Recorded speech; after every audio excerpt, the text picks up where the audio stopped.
Kachenu, NamRA nchi yetu, NamRA Kachenu, NamRA nchi yetu, NamRA Kachenu, NamRA nchi yetu, NamRA Kachenu, NamRA nchi yetu.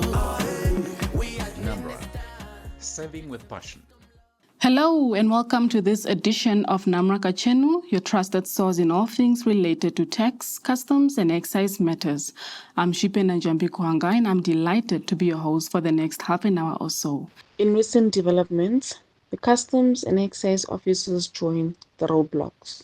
All that and more coming up shortly.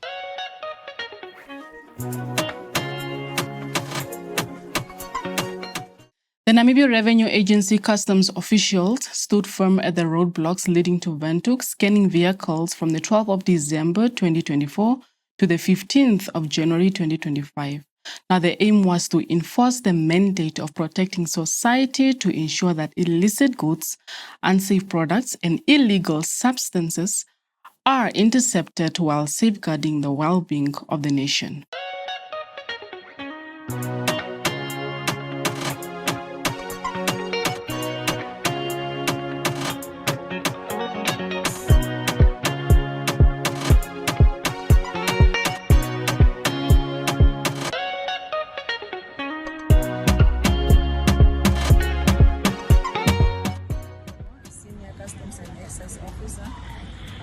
We are here at Yarukeekuro Ndorokaze to conduct the festive season operation, which was started on the 12th of December last year, 2024. Today is the last day of to stay here for this operation. Yeah, the purpose to be here is to enforce laws and regulations of customs and excise, and also to ensure that all the goods which are carried by the traveler, if meet customs and excise requirements. Yeah, we are also here every day and every time when we are here, because we are working like shifts. When we are here, we are conduct the random search on the buses which are passing here with 7-seaters, and also the foreign travelers, foreign registered vehicles, to find out if those goods are carrying the prohibited and restricted goods.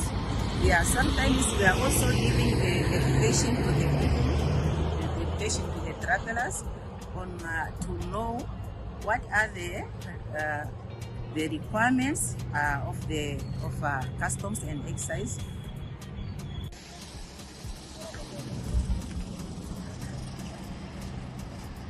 Go. We encourage all the travelers to stay safe and comply. Thank you.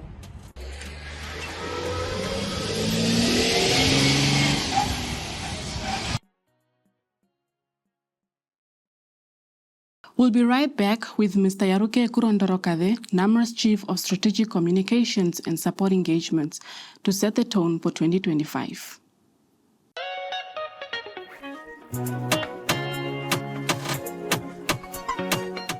Welcome back. Joining us in the studio is none other than the NamRA's Chief of Strategic Communications and Support Engagements, Mr. Yarukeekuro Ndorokaze.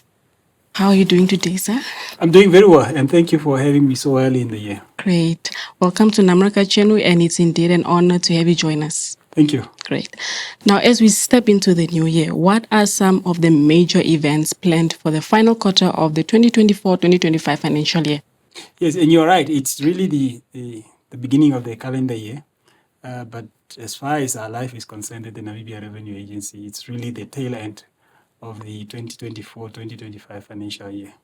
And this is the moment now we are trying to push some of the deadlines, targets that we have set ourselves, and as it relates to a number of activities. One, obviously, that we are tracking would be the revenue performance. And I must report that we're doing very well against the target that has been set of about 85 billion Namibia dollars. We have now, at the end of December, collected about close to 80%, 79% of that. So the remaining 3 months is really to ensure that we are able to meet that. We're obviously confident that we'll be able to meet that. And one other activity that has also consumed us for the last financial year was the work that we are doing with regards to improving the system that support our activities. ITES on the one hand, Asikuda on the other hand, that work also continues. The teams that are entrusted with that at the end of the financial year would be expected to report on the progress that they've made. So that will be also key. And then stakeholders engagement, because we've also been very particular around ensuring that we continue with our engagements. That will continue. In this year, in a moment, we'll be speaking to some of the activities that involve the public that we'll be doing. So it will really be that final push to ensure that we are able to meet what has been set as our goals for the year that is ending. Great, thank you. Now, I understand that NamRA is set to launch a pop-up center in Soweto, Katutura. Could you please elaborate more on the significance of this initiative for our taxpayers and traders? Correct. And it's really on the backdrop of what we have been saying, that we are very dedicated and specific about improving our services.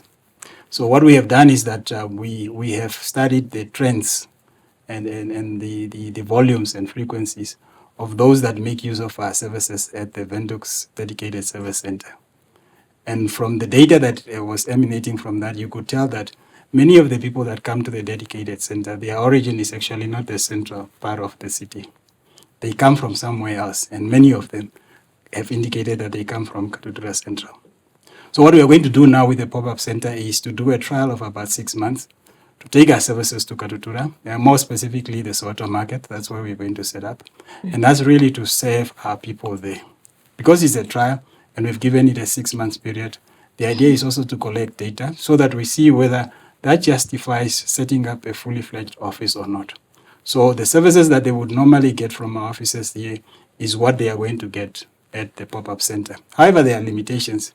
If you, for instance, want to do follow-up, do the audits themselves, we obviously cannot do it at a facility like that. You would still be referred to the main centers and the like. And in some instances, what we're hoping is that once we have done detailed our processes, you might not physically have to come to the city, but we would be able to collect your data and then revert to you as to what the progress is. So that's the good news that we are giving Katutura so early in the year to say we are going to set up shop there and we'll be able to service them. Like I say, it's for 6 months for now. It's anybody's guess as to how long it's actually going to be after we have now gotten the various intelligence and the details around what are the volumes and what are the people coming for us for. Great. Now, when is it going to take place officially? We are hoping to launch it at the very beginning of February, which is next month. So it's about a few days from the airing of this program. Okay. We should be on the ground and ready to serve the people. Like I say, for a 6 months period. So towards the end of July, we should be able to say, is it something that we're going to extend or 6 months, and then we see what we do with whatever information and data we would have collected. Great. Now, I'm sure we have taxpayers out there who will also be expecting a similar pop-up center to be launched in their respective suburbs. Do you think there is any future possibility that NamRA can actually extend it to their respective suburbs now? As a concept, yes, I can say so without any fear of contradiction. That as a concept, this is really something that we are going to rely on. But as to where you are going to set up that, there's a lot of information that needs to go in that informs that. We cannot just up and set up shop. We need to study the trends and ensure that, one, that there's a significant number of people that really require services to where we go. Because it's pointless to set up shop and nobody's coming through for the services. It's true. But like we say the concept of walk-in services is really something that we also want to see reducing going forward, because we are going to introduce convenience within the services that we offer, that people are able to offer and assist themselves wherever they find themselves, so that there is no need for them to walk into our service centers. But we know that for now, that is still a requirement, and therefore we are going to expand the service points. But as a point, walk-in service points are going to have to reduce if we are winning the battle. Great. So NamRA Talks 2025 is scheduled to take place along the coast this year. Could you elaborate more on the significance of this event and what the public at large can expect during the event? It's another happy occasion when we will be having the 3rd edition of NamRA Talks. We're hoping to have it on the 12th of February at the coast, Swakopmund to be in particular. And this is really the 3rd edition. Now, what is NamRA Talks to us? To us, it's a platform that we have created for ourselves where others get to talk to us about our services. In the main, we talk about what we offer and how we offer it. But here we actually take the backseat and say, in some instances, these are the policies that are applicable. What do you think of them? Or these are the services that we're offering. What improvements can be made? And people would then, through their submissions, be telling us these things. And we're serious about it to the extent that we actually capture what comes through and then see how we can then work that into the processes where it is a policy matter would then be referring to those that are tasked with policy issues. So that is happening for the third time at the coast. As we speak, there's really good indications around the interest, the participation, and the entries that we have received. We are expecting that to close later today, and then we'll be able to shortlist them and see who are the 10 people who will get a chance to present before the audience as well as the panel of judges on the 12th of February. So again, another exciting moment and a moment for us to engage with others as they talk to us. Now, lastly, as we step into 2025, what key message would you like to convey to our taxpayers and traders out there? Well, the message remains the same, that we are geared towards ensuring that this entity that we are establishing, called the Namibia Revenue Agency, is one that is able to match the obligation and the expectation that lies on it. Because we believe strongly that NamRA is a serious enabler for the Namibian state. A very successful NamRA would lead to a very successful Namibia, because what we do is the collection of revenue, which revenue then is used to ensure that the government and the state is able to implement its various programs, projects, and activities as lined up, which in the main are really meant for ensuring that we are able to uplift the lives of our people. So that's what we are going to continue. And while we're doing that, obviously there's a call that we are making. One is to ensure that all of them, whether it's tax obligations or customs obligations, those are complied with. On our part, we would ensure that the messaging, the education around that continues, but we are also expecting that people respond towards that so that the obligations are met. Where there is a failure to comply, we would also not hesitate in enforcing the law, because the law and the legal framework that we operate under is very clear as to what needs to be done where there is non-compliance, and the enforcement is also something that we are very particular about. We have always maintained that we have got 3 steps, 3 approaches. One is to ensure that there is full appreciation of what the obligations are. And then we think that once there's that obligation, the next thing is to ensure that there is ease with compliance. And that still sits with us. But once we have ensured appreciation and ease of compliance and there's still no compliance, then it's enforcement. And that's something that we would, like I indicated, will not hesitate in strengthening. We have done a lot of work in ensuring that we strengthen the mechanisms that will ensure that we are able to enforce the various laws that we are responsible for. Sir, we appreciate the insights and wish you continued success in your role. Thank you very much. And it's a pleasure making a return trip here. Great. Now, that was Mr. Yarukeekuro Ndorokaze, NamRA's Chief of Strategic Communications and Support Engagements. We'll take a short break for now, but when we return, we'll dive into educational topics and some useful tips for our taxpayers and traders. Stay tuned.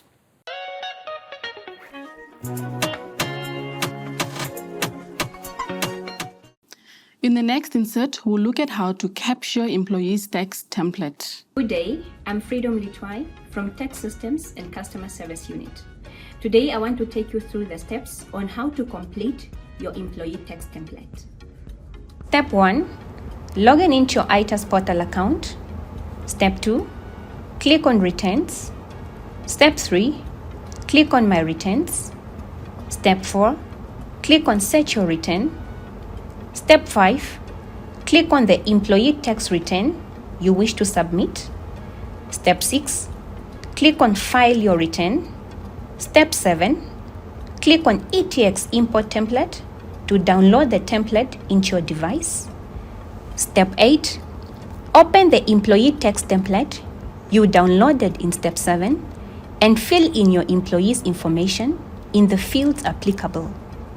Take note, the first row in the template is already completed, and that's for your guidance.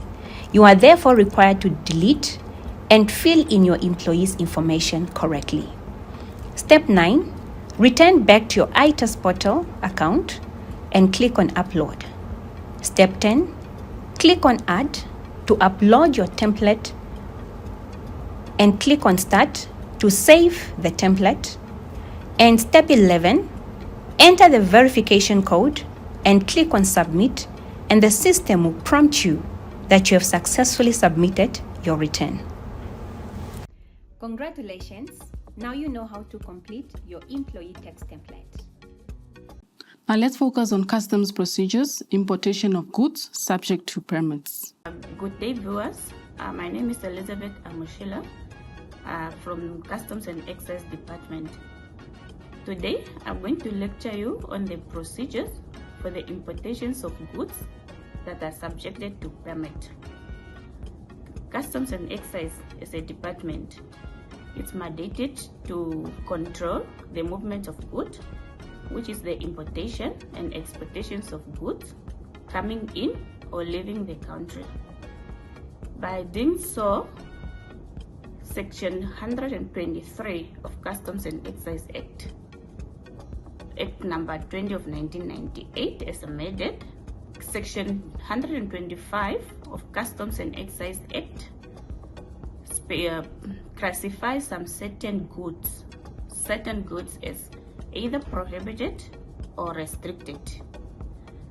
Prohibited goods, these are goods that are not allowed to enter the country at all, such as illicit good. Restricted goods are goods that are allowed to enter in the country, but they are being controlled. By being controlled, they then required either permits, licenses, or certificates to accompany them. So, the reason why we are controlling this is just to protect the society and the environment. Which goods are restricted? Restricted goods are goods like if you want to import telecommunication equipment, then you need a type approval certificate from CLAN. If you are to import, let me say, firearm, then you need a license from Namibian police. If you are to import any agricultural product, then you need to acquire a type sanitary certificate from any agricultural regulatory body. Okay, such can be Ministry of Health, it can be Agronomic Board, it can be Port Health, it can be veterinary, depends on what you are importing. The clearance process of such goods, it's equally the same as any other clearance. The only difference is that all the restricted goods are subjected to physical examination at the point of entry or point of exit, which means if you are importing any of the restricted good, you need to apply for such certificate, for such permit or licenses before the importation or before the goods reaches the point of entry or exit, so that we cannot delay the clearance processes. That's all for today. We'll come back again with another topic. Thank you. Have a nice day. Here is the trivia of duties.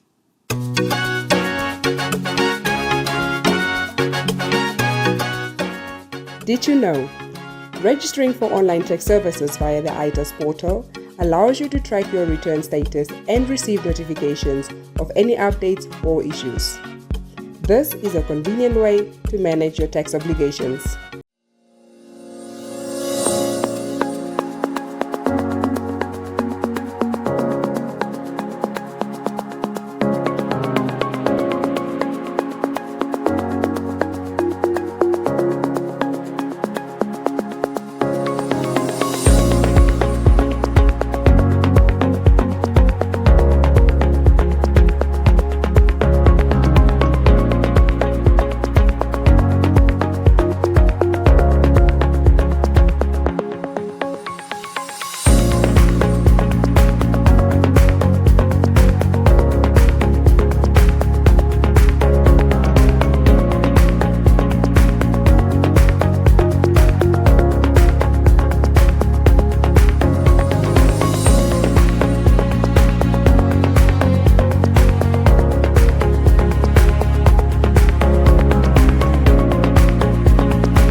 make a payment for tax debt? Well, here are the available options for payment.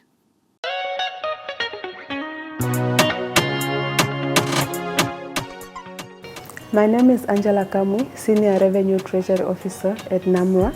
I'm going to take you through the process of making payments to our NamRA offices. We have 4 modes of payments which are acceptable at our offices, which are direct deposits, cash payments, electronic fund transfers, and speed points machines. When making electronic fund transfers, we have 2 accounts available for our taxpayers, which is Receiver of Revenue, account 165001, and the VAT dedicated account 165060. When making a direct deposit, our taxpayers need to fill this deposit slip at their commercial bank. You need to have your TIN with you. The TIN consists of 8 characters, and then you should also know the period that you are making the payment for. When making an electronic fund transfer, for your penalty or interest liability due to NamRA, you use the EFT referencing example as shown on the screen. It also has 19 characters, but on the text type and text period, you put 999, indicating that the payment is account payment. When making electronic fund transfers, EFT referencing example is shown on the screen, which comprises of 19 characters. The taxpayer reference number comprises of 5 parameters, which are as follows. 1. Represent the payment method, in this case EFT payment. 06. Office of registration or your return office. The 8th character represents your tax identification number. 14 is tax type, in this case employees tax. 2018-06 is the tax period for which the payment is meant for.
In our previous episode, we asked, what are the 2 electronic systems that were launched in November 2024?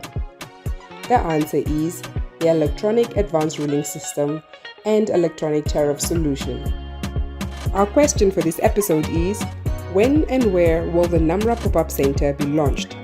Kindly email your answer to NamRA Kachenu at namra.org.na. The due date for submission is the 30th of January 2025. We will announce the winner in the next episode. And with that, we conclude this edition of NamRA Kachenu. We trust that the information shared has been both valuable and insightful. Join us again in 2 weeks' time for the latest updates and discussions. But until then, stay informed, stay compliant. And from all of us here at NamRA Kachenu, we wish you an amazing 2025. Goodbye.